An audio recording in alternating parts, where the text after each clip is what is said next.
This is the new 2020 McLaren GT, and it is the luxury McLaren. All McLarens are luxury cars, of course, to a degree, but mostly they're supercars and sports cars with rough rides and loud exhausts. This is supposed to be the luxurious new Grand Touring McLaren, the most luxury-oriented car McLaren has ever made. Today, I'm going to find out if it really is. I've borrowed this McLaren GT from O'Gara La Jolla, which has just become McLaren San Diego, the new McLaren dealership here in San Diego. Now, McLaren San Diego has all of the latest McLaren models, and that includes the new GT, which is just arriving this month to fill a big, luxurious hole in McLaren's lineup. At first glance, this may not seem like a luxury touring car, and I'm especially skeptical when I look at the numbers. It has 612 horsepower. It'll do 0 to 60 in 3.1 seconds, and it'll hit a top speed of 203 miles per hour. That, plus the mid-engine design and the two-seat layout, isn't usually the stuff of a luxury touring car. But McLaren insists that it is. The interior is a lot more luxurious, McLaren says. The suspension is tuned for a more supple ride. And it certainly looks a lot less daring and insane than the McLaren 720S, which it's based on.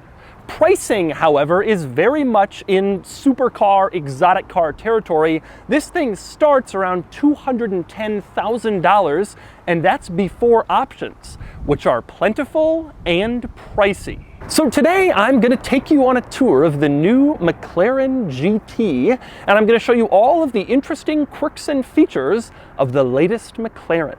Then I'm going to get it out on the road and drive it, and then I'm going to give it a Doug score. And for more of my thoughts on the GT, click the link below to visit autotrader.com/oversteer.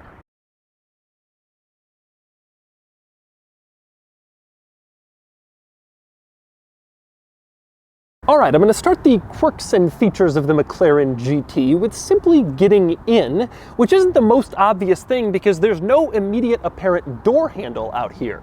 It turns out the door handle is behind the door. It's this little panel that's painted the same color as the body. You push it and then the window drops a little and the door opens. So push it. And now the door is open and I can climb in. But before I do that, there's a little hidden party trick with this door handle. If you push on it and hold it down, the window will automatically drop all the way down into the door. That allows you to roll down the windows before you get into the car to kind of cool it off a little bit before you climb in. So I will do that now. Now, unfortunately, the one drawback to this is that once you've rolled down the window, you can't put it back up from the outside. You can't push the door handle again or hold down the lock button on the key fob. The window is down. So once you roll it down, you better be okay with the fact that it's staying down unless you get in, turn on the car, and roll it back up using the window switches. And next up, speaking of cool opening things in this car, I want to move on to the tailgate. Yes, this car has a tailgate, and in order to open it, you press a little button on the key fob, and then it automatically pops open. On the long list of things I never thought a McLaren would do, that was definitely pretty high up there. And of course, when you're ready to close the tailgate, no surprise, there's a little button inside the tailgate showing a McLaren with the tailgate open. You press that button, and then the tailgate automatically comes down and closes itself. No slamming back here. And probably the coolest thing about this whole process is the button on the key fob to open the tailgate is the same button that you press on other McLarens to open the front trunk. Here, if you want to open the front trunk, you just press the front half of that car diagram. But if you want to open the tailgate, you press the back half of that car diagram. And then the tailgate automatically pops open and you can get back here to store your luggage. Now, the reason that you have this power tailgate, of course, is that in the back of this car you have a giant cargo area. Most other McLaren models have the engine on display right back here. but not this one. Instead, you have a giant cargo area. Now, the liftgate opens, revealing a cargo area. That begs the question, is this really a McLaren hatchback? I'll let you debate that. For now, I'm going to hit you with some numbers. This has 14.8 cubic feet of cargo space behind the seats. Combine that with the front trunk and you have 20.3 cubic feet of cargo space total in your McLaren. That's more than a Toyota Camry. I'm serious. And it's about the same as a Honda HR-V with the seats up. That's a compact crossover, and the McLaren rivals it on cargo space. In fact, the cargo area back here is so big that McLaren says it has room for golf clubs. You can't get golf clubs in a Ferrari 488, although truthfully, could you really get golf clubs in here? Is this really big enough for that? Seems like kind of a stretch. But since I'm committed to providing you with the most thorough car reviews, I have a set of golf clubs, and now I'm gonna try to load them in to the back of the McLaren GT. Now they're in here, we push the button, and well, I think it's safe to say that indeed you can get a set of golf clubs in the back of a McLaren GT. Now, while you may be excited to celebrate the fact that there is finally a McLaren that you can load your golf clubs into, it is important to mention that having this cargo area back here means that you can't see any of the engine. In the 720S, you can see a little bit of engine when you walk to the back of the car. In this thing, it is all completely covered by this leather-lined cargo area. But this cargo area is impressively practical. For instance, there are 6 different hooks you can use back here to tie down your cargo to keep it from rolling around and getting damaged while you drive around in your McLaren. That's the kind of thing you'd see in a family sedan's trunk. They have it here in this McLaren hatchback as well. And next up, another item worth noting back here, even though the engine can't be seen anymore because of this cargo area, it's still back here. This is still a mid-engine car. It's just all beneath the cargo area. And there are 2 reminders of the engine. On either side of the cargo area, you have little caps. Over on the right, you have the oil cap. Unscrew it, and that's where you can add oil. And over on the left, you have the coolant cap. Unscrew it, and you can add coolant. But that is as close to the engine as you will get in your McLaren. Otherwise, you just have a cargo area back here, leather-lined, beautiful, and luxurious, perfectly in keeping with what you'd expect from the luxury McLaren GT. And next we move around to the back of the GT, where one flaw of this car becomes immediately apparent, and that's the fact that right above this cargo area is a huge rear window. And that means whatever you put back here is really visible to anybody walking by. And not just visible, but on display. Look everyone, this is my golf bag. Pretty cool, huh? Needless to say, even though it's a large cargo area, if you want to put anything valuable in your GT, you're going to want to use the front trunk or get some sort of cover that you can put on those cargo tie-downs so nobody can see it. And next up, we move on to the turn signals in the McLaren GT, and as you can see, they're very cool. They just sort of light up as part of this thin brake light strip line, and they light up more and more orange as they flash, and it looks really cool. Now, in previous videos, I've told you that turn signals like this don't comply with US regulations, and I'm not exactly sure how this car fits into that. This is kind of a demo display car. It may not be a US spec model, and so that might be why it has those turn signals. Now, speaking of turn signals, a couple of other noteworthy turn signal related items with this car. One is on the side, and it's the fact that the red rear reflector lights up as a turn signal when you put the turn signal on. So that actually blinks. And it's the same deal in front with the front orange reflector that blinks as a turn signal when you put the turn signal on. Those are a little bit unusual. You don't see that very commonly. When you go around to the front of this car, though, the turn signal is fairly standard, pretty much in line with other McLaren models that have similar shaped and styled turn signals. And finally, since I'm back here, we might as well do it. The exhaust note. Now remember, this is supposed to be the luxury, grand touring, high-class McLaren, not an exotic sports car supercar. Let's see if it sounds like it.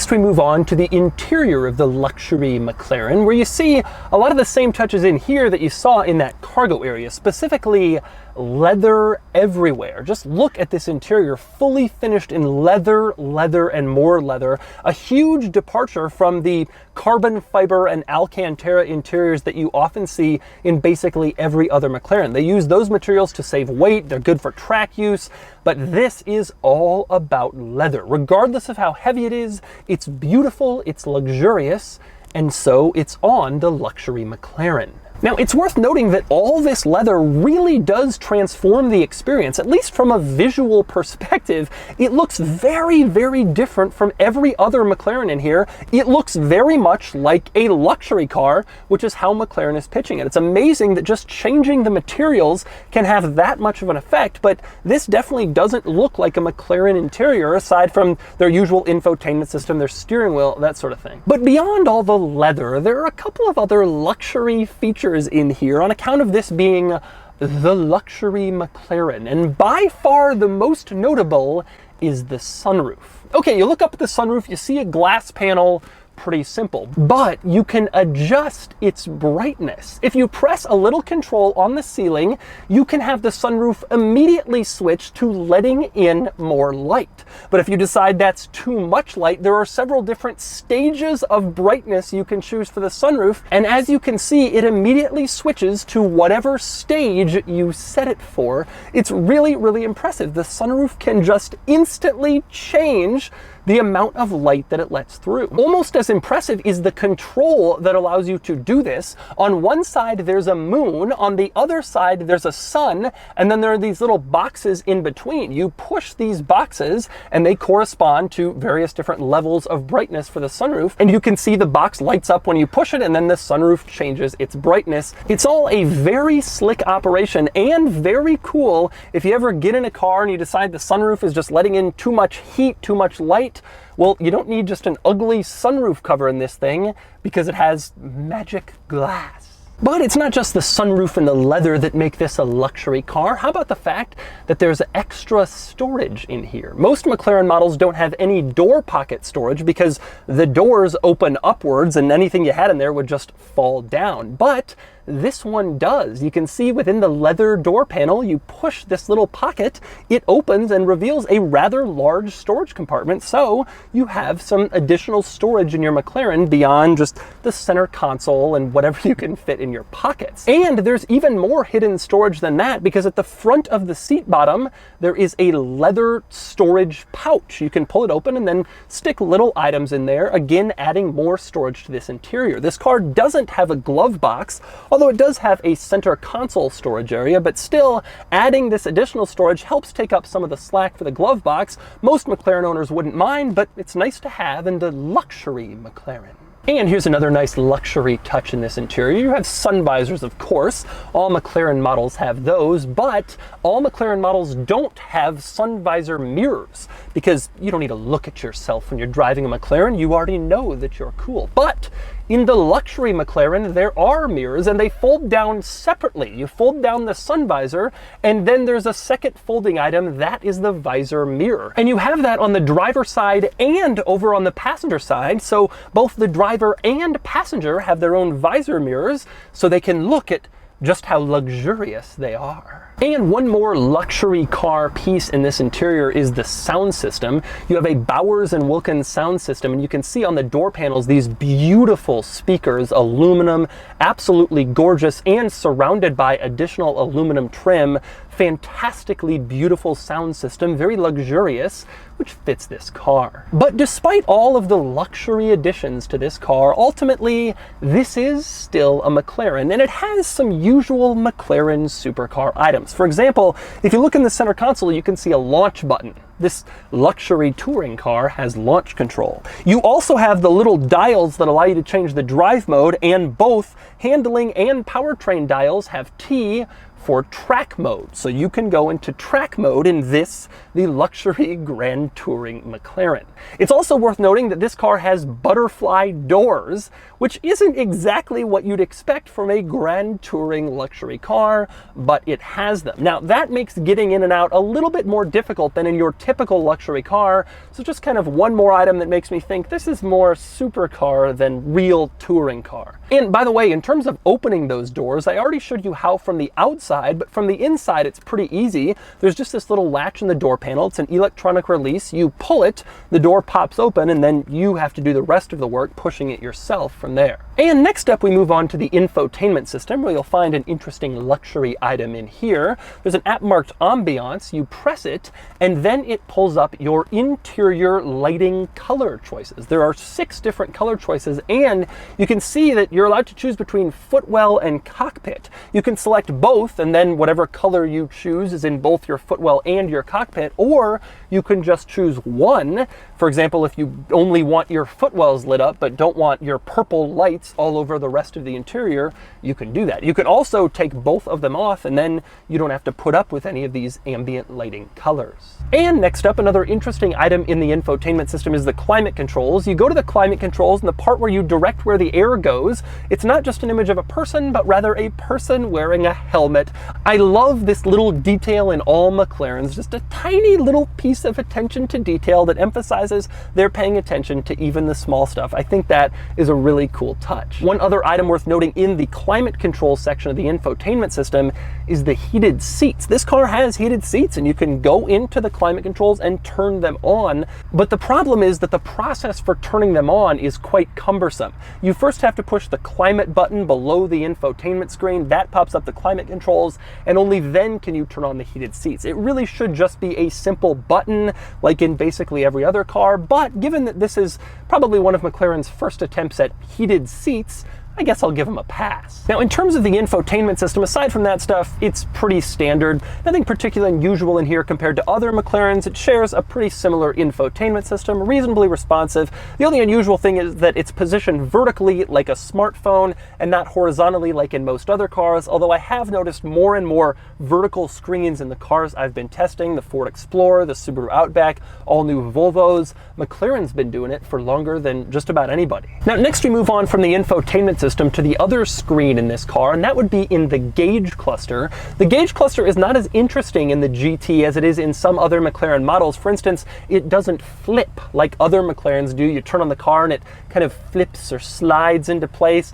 It doesn't do that here. Instead, it's just fixed. It's a more regular gauge cluster. But I should mention that if you put this car in track mode, the gauge cluster layout will switch from a standard layout to a more track-focused layout. You can see it emphasizes your RPMs and your gear a lot more, and it de-emphasizes your speed since you're not as concerned about breaking the speed limit if you're on a racetrack. And one other interesting item in the gauge cluster, when you turn this car off, you can see it shows a number of days. What exactly is that? That's how many days the battery has left of charge. This is actually a brilliant idea because people who have McLarens often have large collections and they keep their cars parked and not moving for a long period of time. This will show you how many days you can do that. So when you turn off your McLaren, it says 2 days, you know, hey, I'd better plug it in and charge the battery, or maybe I'd better change the battery. That's really a much better idea than the alternative, which is you don't know how many days are left, you let the car sit, then you get in to drive it and it has a dead battery. By the way, one other interesting item in this interior is the fact that you're in here with your stuff. Since this is the McLaren hatchback and the whole interior compartment is fully open. But that means that if you brake really hard, your stuff will probably slide forward and hit you or damage something in here. There's a little bar to try to keep your stuff in place, but it's definitely something worth thinking about. For instance, the way I loaded the golf clubs, they could easily just slide forward. If you're gonna load them, you might actually want to turn it the other way, so if you brake hard, the golf clubs won't hit you while you're stopping in your McLaren. Now, with that said, there is a front trunk in this car, like I mentioned before, and it's pretty big. So if you have anything that you really don't want to roll around and smash into the interior while you're braking, you can always stick it in the front trunk, and that's a nice safe place for it where none of that stuff will happen. Of course, sticking something in the front trunk will also keep it from the prying eyes of anyone who looks into the cargo area of your McLaren. And so those are the quirks and features of the McLaren GT.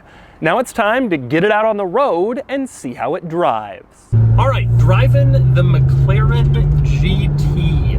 Now, I thought this was just gonna kind of be stupid, and really it was just gonna be them calling a car a GT and putting a leather interior in it, until I heard the exhaust note. And it's clear that this is no ordinary McLaren.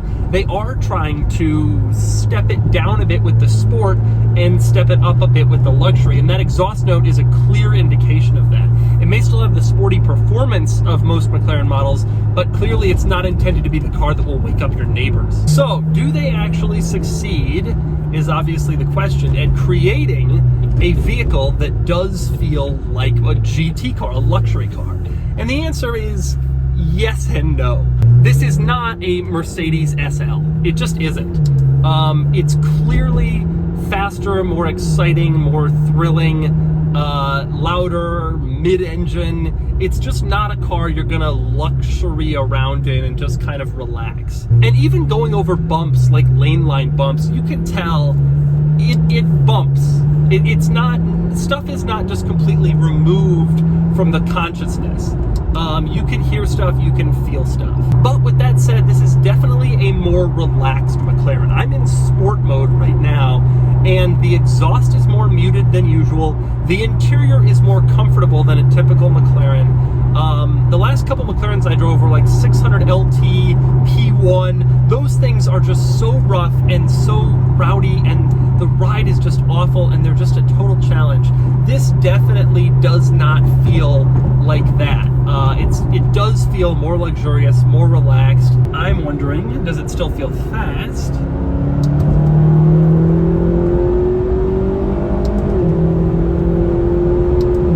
Yeah, it does, but it comes on in a very different way. It's actually kind of interesting.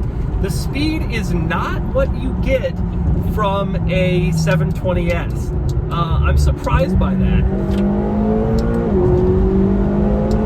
It's quick, but it's definitely a more rational and reasonable power build. It doesn't slap you in the face. The 720S, you floor it and it's like, oh my god, this is a new dimension. This thing, not quite on that level. It is actually interesting how different they've made this from your typical McLaren. I was really coming into this expecting to just be like, okay, they wrapped it in leather, called it a luxury car. It didn't work. But actually, a lot of stuff about this car is different. The ride is more comfortable, for sure. It's not as loud. It is more comfortable in the interior. There's obviously more cargo space and some nice luxurious touches like the Bowers and Wilkins. And I think for a lot of McLaren owners, if they're being totally honest with themselves, this is the one they want. I talked to a guy recently at Cars and Coffee, and he was like, oh, I'm thinking about a 600 LT. And you're gonna track it? No, I just want something cool for the road. And I'm thinking, no, you don't want a 600 LT. The truth is, this is what you want. Really, I would say this is a good car, and it's probably the best all-around McLaren. You get all the performance numbers from the crazy ones. It's not as expensive as a 720S, not quite as fast, but you know, again, for most people, this would do. But also you do get kind of a more luxurious and reasonable experience. They've added enough luxury to make it a more rational car, but they haven't taken out the performance. And so I actually think this ends up being a pretty good McLaren compromise. And so that's the McLaren GT. To me, this is still more exotic sports car than true GT car, just based on the driving experience, the performance numbers, the sound, the look. But I will concede that it's more luxurious than all the other McLarens, which are usually very rough riding and sporty and loud. So if you're looking for a luxury car, I don't know. But if you're looking for a luxury McLaren, this is it. And now it's time to give the GT a Doug score. Starting with the weekend categories and styling, the McLaren GT is a handsome car, a bit derivative, but still nice looking, and it gets a 7 out of 10. Acceleration, McLaren says 0 to 60 is 3.3 seconds, and it gets a 9 out of 10. Handling is pretty sharp, especially for a supposed luxury car, and it gets an 8 out of 10. Fun factor is good, not quite on the level of the 720S or the 600 LT, but still highly enjoyable, and it gets an 8 out of 10. Finally, cool factor, and McLarens are cool, but of course this doesn't have the head-turning wow factor of the P1 or the 720S, and it gets a 7 out of 10 for a total weekend score of 39 out of 50. Next up are the daily categories and features. The GT is reasonably well equipped and it gets a 6 out of 10. Comfort is better than most other mid-engine cars and it gets a 5 out of 10. Quality is good, the interior quality is fantastic, but we're all a little worried about McLaren reliability. Still, it gets a 7 out of 10. Practicality is a tough one. This car has a lot of cargo space but only 2 seats. Still, I'm going to be nice and give it a 4 out of 10, rewarding it for having a lot more room to put stuff, even if other cars with that score have more room to put people. Finally, value. This is a reasonably priced car given the performance, but it's likely to depreciate more than other McLarens. It gets a 6 out of 10 for a total daily score of 28 out of 50. Added up and the Doug score is 67 out of 100, and here's where it falls against a lot of other modern exotics and GT cars. No surprise, the McLaren GT has a higher daily score than the 720S, but a lower weekend score. Same deal with the GT versus the 600 LT. This is a good car for people who want McLaren fun without getting smashed around by stiff suspension.